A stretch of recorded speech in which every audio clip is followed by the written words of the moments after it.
Bon, bonjour à tous. Donc, nous allons commencer ce webinaire. Alors, l'intitulé de ce webinaire, donc tout d'abord, merci à vous de participer, d'assister à cette présentation. Donc, le titre, c'est Appel à proposition pour Hydro 3.0. Alors, sous-titré, Imaginons les futurs services hydrosanographiques. Donc, c'est un appel à proposition en partenariat entre le Chaume et le pôle mer Bretagne-Atlantique, avec le soutien du pôle mer Méditerranée. Cette présentation va être faite à 3 personnes. La diapo suivante présentera les 3 personnes, mais je vais vous demander de juste venir à côté de moi. Bon, voilà. Donc, on interviendra tous les 3, les uns après les autres. Voilà, bonjour. Nathalie Lédinger du Chaume. Bonjour, Stéphane Charon, pôle mer, Bretagne Atlantique. Et je suis Christophe Rignot du Chaume. Donc, maintenant, je vais couper la caméra et je vais lancer les présentations. Voilà. Bon, très bien. Alors, donc vous l'avez vu, cette présentation ce matin va se dérouler de 9h à 10h. Donc, je suis Christophe Rignot, chargé de développement au Chaume. Vous avez vu ma collègue Nathalie Lédinger qui pilote l'innovation au Chaume. Et Stéphane Charon représente le pôle mer Bretagne-Atlantique. Donc, pendant ces 7 heures, nous allons faire cette présentation. Vous pourrez écrire vos questions via le chat jusqu'à 10h ou un peu après, on verra ça. Vous pourrez aussi, par mail, envoyer vos questions. Donc, la dernière diapo vous donnera le mail en question. Donc, une fois que le chat est fermé, vous pourrez utiliser un mail pour poser vos questions. Alors, on se donne jusqu'à 15h aujourd'hui. Et les réponses à ces questions seront données dans un deuxième temps, demain, donc vendredi, à 14h, dans un second webinaire. Donc, c'est un format un peu inhabituel. Alors, nous sommes dans l'innovation, hein, donc on poursuit. Voilà. Et donc vraiment, demain, nous répondrons à toutes les questions écrites qui ont été posées via le chat pendant ce webinaire et par mail vers Nathalie jusqu'à 15h aujourd'hui. Alors, on vous propose 6 parties. Alors, tout d'abord, le Chaume, qui sommes-nous, ce que nous faisons.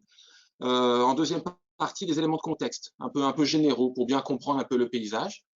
La troisième partie sera un focus un peu précis sur l'Organisation hydrographique internationale et en particulier sur les futurs formats S100 qui arrivent. Nathalie nous en parlera. Un quatrième point, donc pourquoi cet appel à proposition, comment cela s'inscrit dans ce paysage. Il y a d'autres initiatives, notamment à l'international, donc on verra ça dans le 5e point, différents projets, à titre d'exemple, d'illustration. Et enfin, la dernière partie, c'est Stéphane Charon, donc du pôle mer Bretagne-Atlantique, qui vous présentera les modalités pratiques et le calendrier de cet appel à proposition. Voilà. Alors tout d'abord, bon, le Chaume, qui sommes-nous? On est plus ou moins connus, hein, c'est vrai. En fait, ce qu'il faut savoir, c'est que le Chaume répond à différents besoins. Le Chaume est le service hydrographique national, donc on est désigné par le gouvernement pour piloter l'hydrographie au bénéfice de tous les usagers de la mer. On est essentiellement connu à ce titre-là de manière historique. Mais nous répondons aussi à un besoin de soutien pour la défense. Alors, dans notre domaine de compétences, hein, le Chaume apporte son expertise et répond aux exigences opérationnelles défense. Et nous arrivons en appui aussi aux politiques publiques de la mer et du littoral dans notre spectre, dans notre domaine de compétences, bien évidemment. Alors, où est-ce que l'on intervient? Évidemment, nous intervenons dans la zone d'exclusivité économique française, qui représente un peu plus de 10 millions de kilomètres carrés, donc la deuxième ZE mondiale. Donc voilà, dans le théâtre de jeu du Chaume, c'est la ZE française, mais pas que. Nous avons des coopérations avec différents pays pour lesquels nous assurons un soutien cartographique et hydrographique, quand même pas mal sur la façade ouest Afrique, mais dans d'autres endroits, donc ce qui augmente encore la zone d'intérêt pour le Chaume. Et par ailleurs, ce que je ne montre pas ici sur cette diapo, c'est que nous intervenons aussi sur des zones d'intérêt défense, donc ce qui augmente encore plus la surface d'intervention ou d'observation du Chaume. Voilà, très rapidement. Et vous avez compris, le Chaume, c'est quand même la connaissance de l'environnement physique marin. Alors, nous réalisons de l'acquisition, évidemment, alors de la bathymétrie, beaucoup, mais aussi des observations de nature du fond, de niveau marin, les hauteurs d'eau, les courants, et également de la géophysique, etc. Donc, c'est vraiment l'environnement physique marin, donc pour l'acquisition. Et puis, nous traitons cette information. Et évidemment, nous qualifions de la donnée avec notre expertise. Nous manipulons des bases de données que nous alimentons. Et nous réalisons également de la modélisation numérique, de la fusion de l'information, etc. Et puis, avec tout ça, après l'acquisition, la qualification, le traitement de l'information, nous diffusons de la donnée et des services de référence. Alors, c'est vrai que nous sommes connus du grand public au travers de nos cartes marines ou de nos ouvrages nautiques, mais nous assurons aussi un service de prévision océanographique opérationnelle. Alors, nous participons à la vigilance vague submersion nationale avec Météo France et aussi une prévision océanographique opérationnelle pour la défense. Et puis, nous sommes aussi experts pour différentes références, comme notamment les délimitations maritimes nationales. Alors, voilà, je l'ai dit, on se positionne comme un fournisseur de données de référence. Alors, en fond d'écran, ici, j'ai mis une carte marine. Alors, bon, c'est le port de Brest. Hein. Nous avons quand même un tropisme breton. Donc, on est connu du grand public pour ça, pour ces données cartographiques quand même. Mais tout ça est disponible sur nos portails comme datashome.fr ou l'espace de diffusion. Alors, à titre d'exemple, je vous propose trois autres exemples autres que les cartes marines. Le litho 3D, donc c'est du lidar aéroporté pour faire des mesures bathymétriques et topographiques en haute résolution et à grande échelle spatiale. Le CHOM a son propre réseau marégraphique pour assurer notre service hydrographique et nous animons aussi le réseau REFMAR national. Et donc, toutes ces données sont diffusées via datashome.fr. On peut s'abonner à des flux pour avoir en temps quasi réel des informations de marée sur les marégraphes positionnés sur le long de nos réseaux. Également des prédictions de marée ou des prévisions, des prévisions de surcote, par exemple. Donc, tout ça, c'est disponible sur les portails du CHOM. On peut s'abonner à des flux. Et puis, je parlais de modélisation. Tout ça est aussi accessible. Hein. Alors ici, c'est un exemple de courant de surface modélisé. Donc, voilà. Donc, tous ces produits, ces données de référence sont diffusées sur nos portails. Par ailleurs, dans ce paysage, je voudrais vous parler de l'Organisation hydrographique internationale, l'OHI. Alors, l'OHI est reconnue par les Nations Unies pour toute question liée à l'hydrographie. Donc, tout ça, l'ONU reconnaît l'OHI au travers de la Convention sur le droit de la mer, alors aussi connue sous la Convention de Montego Bay de 82. Alors, l'OHI est divisé en deux grandes branches avec différents sous-groupes. Bon, ici, ce que je veux vous dire, c'est que le CHOM participe activement dans la plupart de ces groupes de travail de l'OHI. Nous sommes un acteur national, on l'a vu, mais aussi on intervient au niveau international au travers de l'OHI, entre autres choses. Très récemment, l'OHI a sorti son plan stratégique pour les années à venir, 2021-2026. Je voudrais lire ici les 3 objectifs définis par l'OHI. Le premier objectif, faire évoluer le soutien hydrographique pour la sécurité et l'efficacité de la navigation maritime en profonde transformation. Donc ici, on parle de sécurité de la navigation et on sous-entend qu'il y a une mutation en cours. L'objectif numéro 2, augmenter l'utilisation des données hydrographiques au profit de la société. On ne va plus se focaliser essentiellement sur la sécurité de la navigation, mais on ouvre le spectre, on l'élargit. Et le troisième objectif, participer activement aux initiatives internationales liées à la connaissance et à l'utilisation durable de l'environnement, de l'océan, pardon. Donc, ce que je voulais dire ici, c'est qu'il y a ici un vernis ou une composante environnement. Donc, on en parlera après dans la présentation. Donc, voilà, c'est cette planche très rapidement pour parler de l'OHI. Je vais laisser la parole à ma collègue Nathalie Lédinger qui pilote l'innovation au CHOM. Oui, alors le CHOM s'est doté là très récemment d'un laboratoire d'innovation pour intensifier et structurer davantage sa démarche d'innovation. Il a pour mission de développer et d'accompagner des projets dans 2 axes principaux. Le premier, c'est l'automatisation du traitement des données pour gagner en efficience, donc se saisir de nouvelles approches, intelligence artificielle, big data, pour être plus performant. Pardon. Et le second, c'est renouveler l'offre de produits et de services, notamment dans le cadre de la S100, et ça, je le détaillerai bien plus tard. Ce laboratoire d'innovation, il a 2 drivers. Le premier, c'est la connaissance et l'anticipation des besoins des usagers, et le deuxième, c'est l'écosystème, les partenaires. Donc pour cela, on va renforcer les interactions avec les acteurs scientifiques et académiques. Je suis très heureuse d'annoncer qu'en janvier, nous signerons une convention de partenariat avec le NSM, justement pour intensifier nos relations liées à l'innovation. Et puis, on souhaite également développer des liens avec des acteurs du secteur privé pour créer de la valeur au sein de projets pluridisciplinaires. Merci Nathalie. Donc, voilà, donc, vous avez vu cette première partie, c'était un peu bon, le chaume, hein, ce qui nous sommes, ce que nous faisons et où nous intervenons.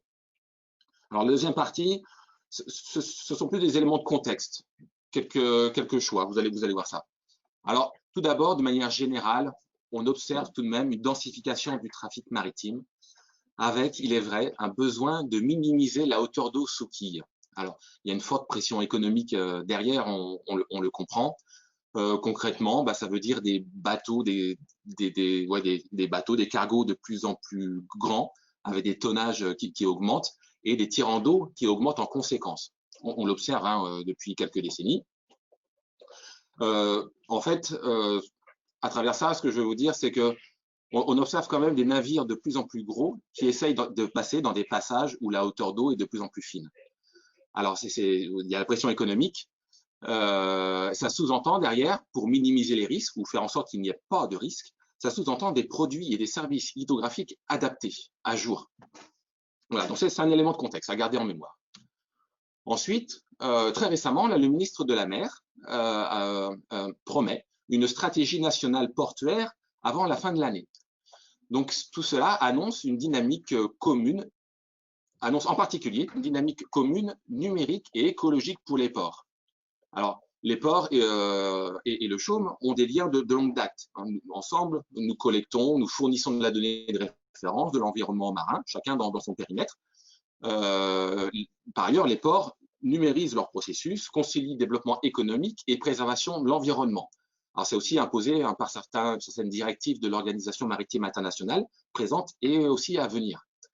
Alors, on le voit, on pourrait dire qu'une nouvelle ère de coopération s'ouvre pour tirer avantage des nouvelles technologies de l'information et de la communication pour être plus efficace, pour faciliter le partage des données entre nous tous et co-concevoir de nouveaux produits et services. Voilà. Alors, un autre élément aussi dans ce paysage, c'est un peu l'évolution des plateformes aussi.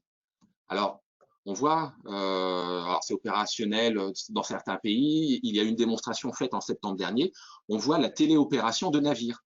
Alors, CEO, là, en septembre dernier, a fait un test d'opérer depuis le plateau de Palaiseau un navire qui était positionné en Méditerranée. Donc ça, on parle de téléopérabilité. Et puis, on parle aussi de drones autonomes. Alors ici, c'est l'exemple d'un drone de surface hein, construit par la société X-Blue, le drone Drix, testé par le chaume hein, cet automne. Sur cette photo, d'ailleurs, on voit deux drones. On distingue deux systèmes de Drix. Donc, un en premier plan, un au second plan et le beau tambour pris derrière. Donc, ces systèmes sont automatiques, ce sont des drones de surface. Et il y en a plusieurs, donc on commence à parler de meute de drones. Et puis, drones de surface, d'accord, mais bon, on le sait, il existe aussi des drones subsurface. Et le chaume connaît très bien la société française ECA, hein, on travaille avec eux depuis de nombreuses années aussi. Et on a des drones subsurface opérationnels aujourd'hui. Donc tout ça fait partie du paysage. Et puis, en ce qui concerne la mesure hydrographique proprement dite, alors c'est vrai qu'on met en œuvre au fil des ans de nouveaux capteurs, de nouveaux systèmes. Et ces nouveaux systèmes sont de plus en plus résolus, avec une exactitude constamment améliorée. Par ailleurs, en parallèle de ces nouveaux capteurs de plus en plus performants, on essaie quand même de prendre en compte de la donnée collaborative. Alors, on la prend comme elle est, avec son niveau d'incertitude. Par contre, là où il n'y a pas de données, ces données sont précieuses. Donc, ce sont des données hétérogènes. Hein. Alors, on observe une augmentation massive de nos données brutes qu'il faut gérer. Par ailleurs, il convient, enfin, il est de bon ton de réduire les délais entre l'acquisition et la diffusion du produit dans ce contexte. Et donc, l'idée derrière, c'est de traiter rapidement toutes ces données qui sont de plus en plus volumineuses, hétérogènes et complexes. On vient de le voir.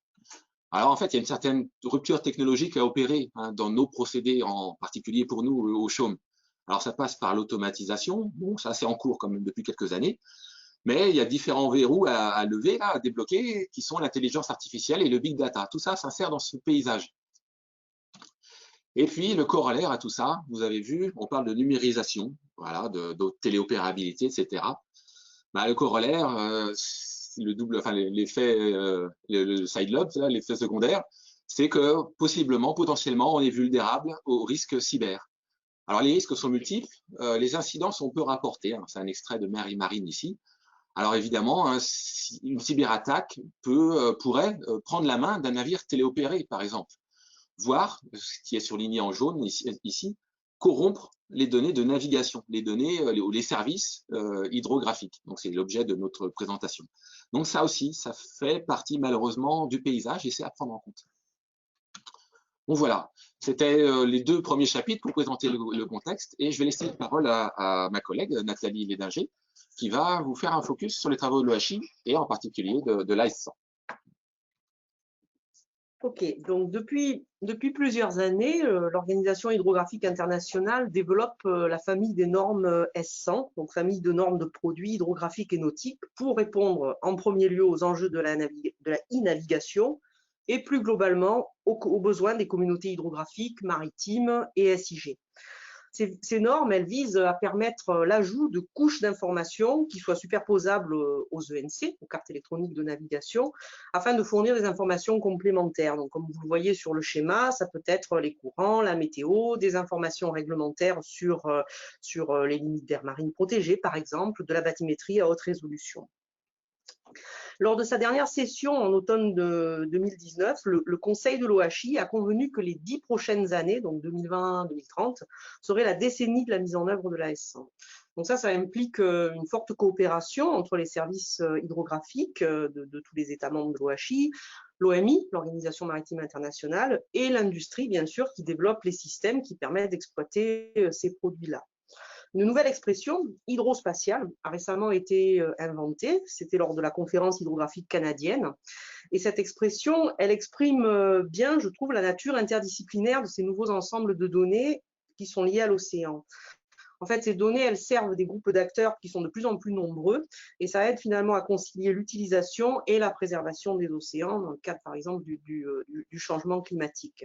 Donc, on peut dire que le modèle universel S100, il sert vraiment cette approche holistique pour répondre en fait aux enjeux que Christophe a présentés précédemment. Alors, deux mots sur la e-navigation. Donc, la e-navigation, c'est le concept, enfin la stratégie développée par l'OMI dans le but de promouvoir le partage harmonisé d'informations numériques entre navires et aussi entre les services à terre et les navires. Ça a pour objectif d'accroître la sûreté et l'efficacité, bien évidemment, de la navigation et aussi de protéger l'environnement. La e-navigation, elle se décline en Maritime Services interopérables et qui s'appuient sur les normes S100. Donc, actuellement, il y a 16 Maritime Services dont la description est initiée par l'OMI et 4 d'entre eux concernent directement le CHOM, donc le numéro 5, le Maritime Safety Information Service, qui a pour objectif de fournir aux marins des informations relatives aux alertes de navigation, aux alertes météo, prévisions météo, et à tout message finalement urgent qui est lié à la sécurité de la navigation. Le 11, Nautical Chart, fournit les cartes marines. Le 12, Nautical Publication Service, fournit des informations qui sont traditionnellement contenues dans les ouvrages nautiques, livres des feux, instructions nautiques. Et le numéro 15, c'est les informations dynamiques, temps réel de hauteur d'eau et de courant. Je reviens maintenant à la S100. Donc, sur le site de l'OHI, vous trouverez la liste de tous les produits S100.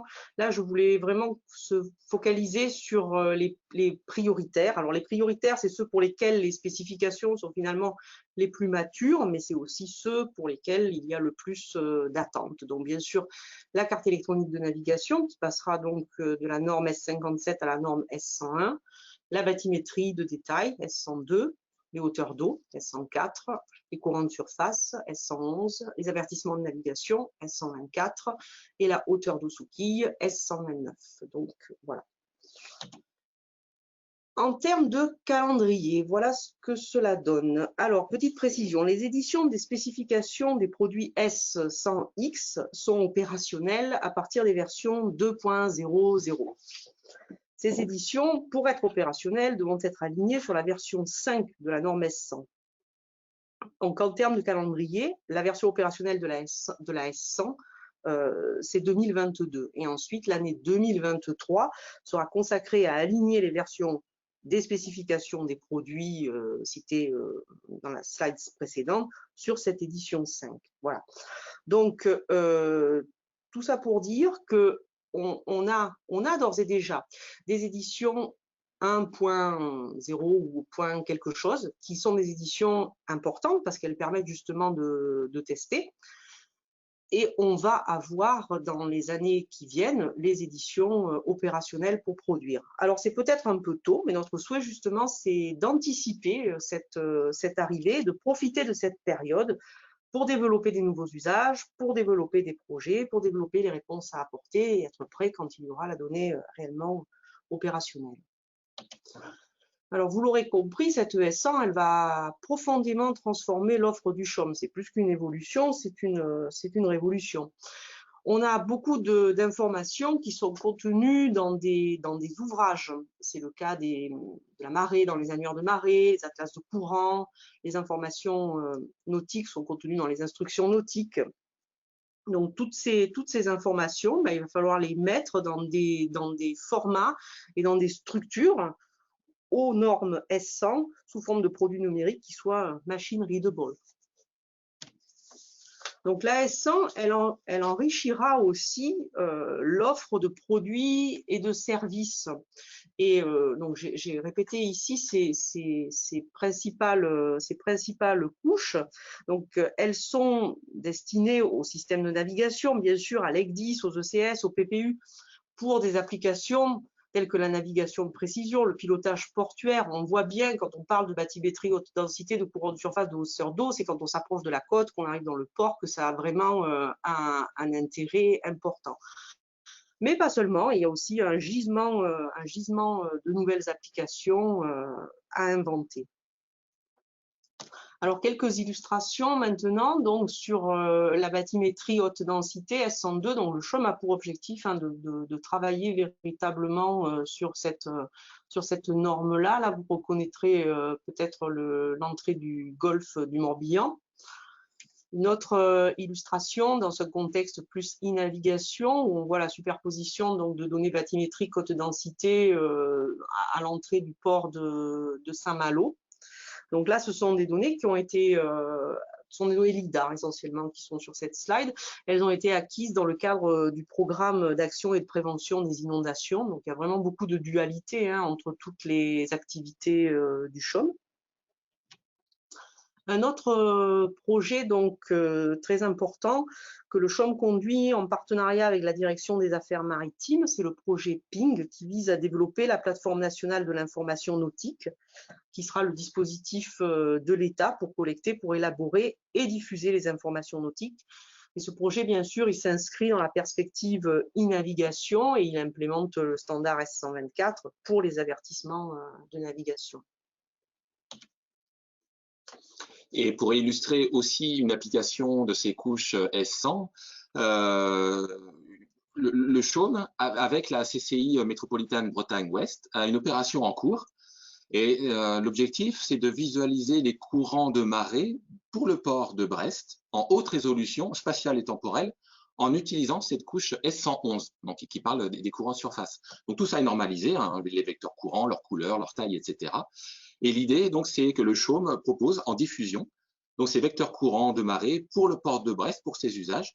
Et donc, le port peut s'abonner à ce flux. Voilà, donc ça préfigure les futurs services hydrographiques dont on parle ici. Et puis, l'application ici est double. Donc, d'une part, pour les pilotes, ça sera très intéressant. Et puis, en cas de pollution marine, ça participe aussi à la lutte anti-pollution. Donc, cet aspect Smart and Green Ports est représenté ici au travers voilà, d'un exemple, d'une illustration de l'exploitation de couches S100, en particulier la S111.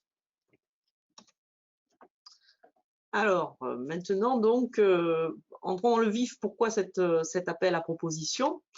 Donc, notre souhait, c'est de faire émerger de nouveaux usages, des solutions innovantes pour fournir aux marins, mais plus largement aux acteurs de l'économie maritime, de futurs produits et services hydro-océanaux basés sur la S100. L'objectif, c'est bien sûr vous rencontrer pour construire cette offre pour le monde maritime et au-delà de l'appel à proposition, avoir un point de départ pour de futurs projets à lancer. Donc en un mot, vous rencontrer pour co-construire des solutions innovantes qui répondent aux enjeux de la communauté maritime au sens large. Les contributions donc, de cet appel à proposition, elles sont sollicitées sur les thèmes suivants, qui sont aussi bien sûr dans le règlement tel que vous avez pu le voir. Donc les systèmes de visualisation de cartes électroniques et d'information maritime, avec GIS, CS, PPU, GPS cartographique marin, les solutions et les usages pour des applications maritimes, notamment portuaires. J'insiste beaucoup sur le portuaire. On a vu que les produits prioritaires auront de la valeur pour le portuaire, donc des solutions pour les compagnies maritimes, pilotage portuaire, les capitaineries, etc. Des services pour la navigation des engins autonomes, des solutions et des usages pour les activités en mer, je ne vais pas toutes les citer, vous les voyez sur la slide, et les solutions et usages pour la connaissance et la protection du milieu marin. Donc notre objectif dans la construction de notre future offre S100, c'est bien d'apporter une valeur économique avec des nouveaux services qui consomment ce que Stéphane avait nommé l'or bleu du CHOM dans le webinaire data.chom.fr, si certains d'entre vous l'ont suivi, ses données et son expertise, et en réponse bien sûr à des enjeux, la numérisation croissante dans l'industrie maritime, l'avènement de la navigation autonome, les gains en efficacité, en particulier dans les ports, l'environnement et la cybersécurité. Je ne l'ai peut-être pas dit précédemment, mais il faut bien noter que les services de données basés sur la S100 fourniront une base logicielle cybersécurisée. Donc avec cet appel à proposition, on veut aussi être à votre écoute, à l'écoute de vos besoins, et tout cela orientera nos travaux. Je passe maintenant à la partie projet en cours à l'international. Donc cette partie-là, on l'a développée avec Christophe, donc dans l'idée un peu de donner aussi des idées en regardant ce qui se fait hors de nos frontières. Donc ce n'était pas possible de ne pas mentionner les grands projets e-navigation, donc qui mettent en œuvre en fait des plateformes de services en mode cloud. Donc, c'est le cas, par exemple, de la Maritime Connectivity Platform, qui était anciennement surnommée le Maritime Cloud. C'est des infrastructures qui s'appuient essentiellement sur des web services et qui mettent en œuvre toute une infra pour des échanges standardisés d'informations entre les navires et entre les parties prenantes, les autorités à terre et les marins. Donc ça, c'est vraiment des grands projets portés par des consortiums européens pour Efficiency2, qui a été clos en 2018 et qui a donné la Maritime Connectivity Platform, ou le projet Smart Navigation Project, qui est un projet coréen. Autre exemple de projet en cours, alors si on avait été en présentiel, on vous aurait passé des petits films courts là, dont on a mis les liens et que l'on vous invite à regarder. Donc il y a un petit film qui présente ce que le Canada fait. Le Canada, ils sont pas mal avancés, ils produisent déjà de façon quasi préopérationnelle, on peut dire, des données en S111 dont ils se servent. Il y a un petit film sur la Corée qui montre un essai à la mer avec un prototype d'Egdis et puis des couches S100 et puis le S102 Demonstrator Project qui montre là aussi des usages de la bathymétrie de détail S102. Donc si vous avez juste un peu de temps, visionnez ces petits films, c'est assez intéressant. Et maintenant, je passe la parole à Stéphane qui va vous présenter les modalités, le calendrier de l'appel à proposition.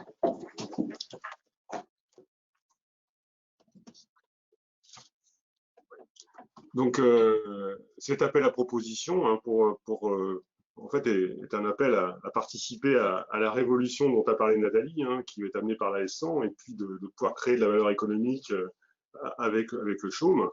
D'un point de vue pratico-pratique, pour toutes les questions que vous aurez sur l'organisation de cet appel à proposition, n'hésitez pas à me contacter, hein, donc à l'adresse qui est rappelée sur cette slide.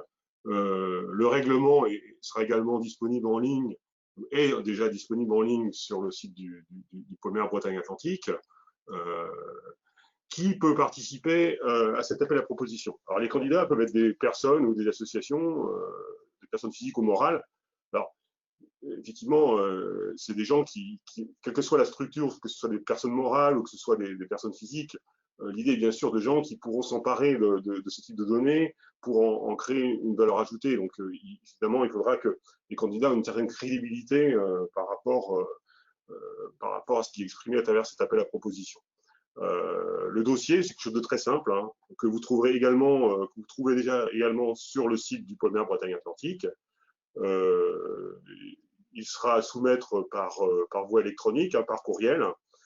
On y trouvera principalement les 4 rubriques suivantes, les produits et services que vous souhaitez expérimenter avec le chaume, les technologies que vous envisagez de développer, de valider et de tester, les services minimums que vous voudriez démontrer pour prouver le concept de ce que vous avancez comme service et comme produit que vous voudriez développer sur la base de la S100. Et puis évidemment, parce qu'il s'agit quand même et surtout de créer de la valeur économique. Quel est le modèle économique que vous envisagez dans le service ou le produit que vous comptez développer?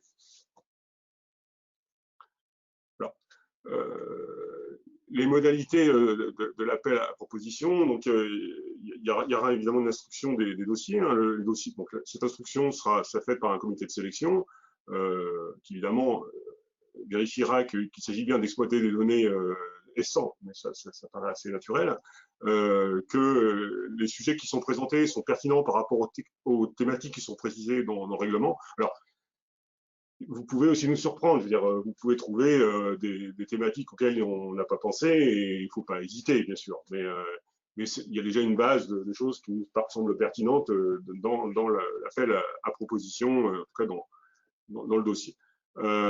Évidemment, il faudra décrire, on jugera aussi de la description des marchés visés, de la crédibilité marché de ce que vous voulez faire, du caractère innovant, mais il le sera forcément parce qu'on travaille sur de nouvelles données, donc on peut imaginer que vous serez amené à proposer de nouveaux produits, les retombées évidemment, les résultats du projet, les contributions que ça vous apportera dans votre développement économique.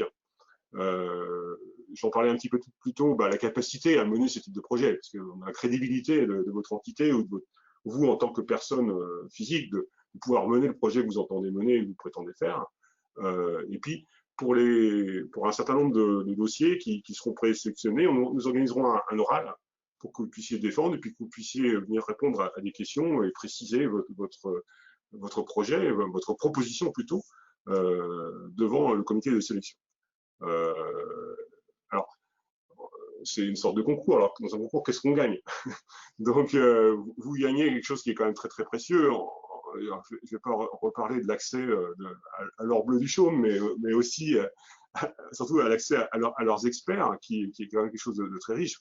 Là, vous avez vraiment les meilleurs experts du domaine. Un accompagnement par le Pôle Mer Bretagne Atlantique pour chercher du financement pour les projets. Je pense que c'est quand même quelque chose d'essentiel. Pour pouvoir aller plus loin et monter des choses, surtout dans cette phase qui est une phase amont, où en fait on voit bien que la S100 va se déployer sur une dizaine d'années, c'est quelque chose qui va mettre du temps à se déployer, l'axe donné sera dans un premier temps forcément partiel, etc. Donc il va falloir se mettre dans un tunnel d'innovation qui va durer un peu de moment, il va falloir investir pendant peut-être plusieurs années. Donc l'accompagnement et la recherche de financement public pour faire ce genre de choses est forcément essentiel. En tout cas pour des petites structures, c'est plus qu'évident. Ce qu'on s'engage aussi à faire pour vous, c'est évidemment de communiquer, que ce soit le chaume ou que ce soit le Pôle Mer Bretagne Atlantique, de façon très large à travers tous nos outils sur les projets qui auront été sélectionnés. Alors, je rappelle aussi à la fin, évidemment, c'est un appel à proposition, ce n'est pas un appel à projet. Il n'engage aucunement financièrement le chaume ou le Pôle Mer Bretagne Atlantique à ce stade. Le seul engagement qu'on prend, c'est de vous donner toute l'aide possible pour que vos projets, si nous les jugeons de qualité, trouvent les financements pour pouvoir développer les produits que vous aurez imaginés.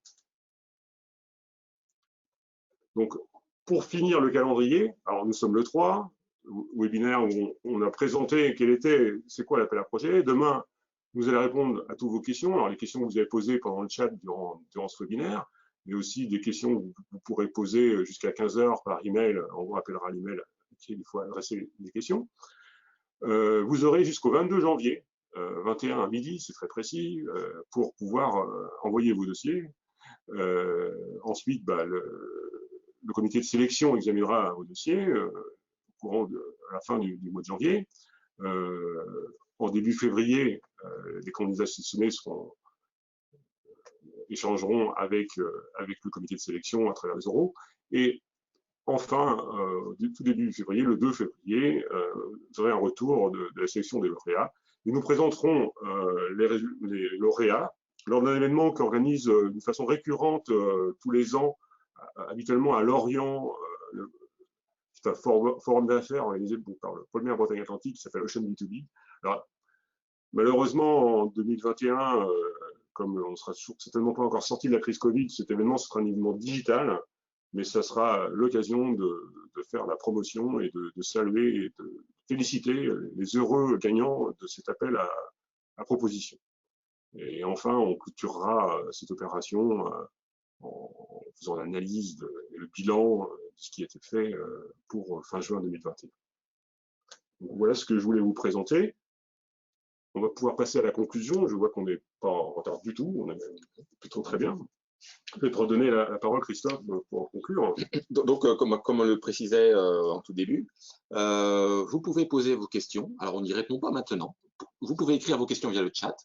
Une fois que la session est terminée, donc on va la session, on va la laisser courir jusqu'à 10 h comme prévu. Et ensuite, vous pourrez envoyer par email à Nathalie vos questions jusqu'à 15 h. Alors, les questions liées au sujet, etc. Les modalités pratiques, vous avez vu, c'est plutôt vers le pôle mer Bretagne qu'il faut s'adresser. Mais là, hein, on est d'accord, c'est les questions liées à ce projet, cet appel à proposition. Et demain, dans un second webinaire à 14 h, donc demain vendredi 4 décembre à 14 h, une seconde session. Et là, nous répondrons à toutes vos questions sans en prendre d'autres. Voilà, c'est ça le format. Donc, c'est un peu innovant. On va voir. Mais ça nous semble pas mal et ça nous laisse le temps de répondre proprement à toutes les questions qui vont nous être posées. Et ensemble, voilà, donc on vous présentera les réponses demain à 14 h. La présentation va être mise en ligne le plus rapidement possible. Donc, vous aurez accès aux différents liens. Ici, bon, on vous propose un peu en conclusion deux liens. Alors, vous les regarderez si vous voulez. Donc voilà, ce qui clore donc cette présentation qui aura duré 40 minutes environ. On pense avoir tout dit et encore une fois, si vous avez des questions, allez-y via chat, écrivez vos questions et on se fera un plaisir d'y répondre demain à 14 h. Donc merci à tous. Merci beaucoup.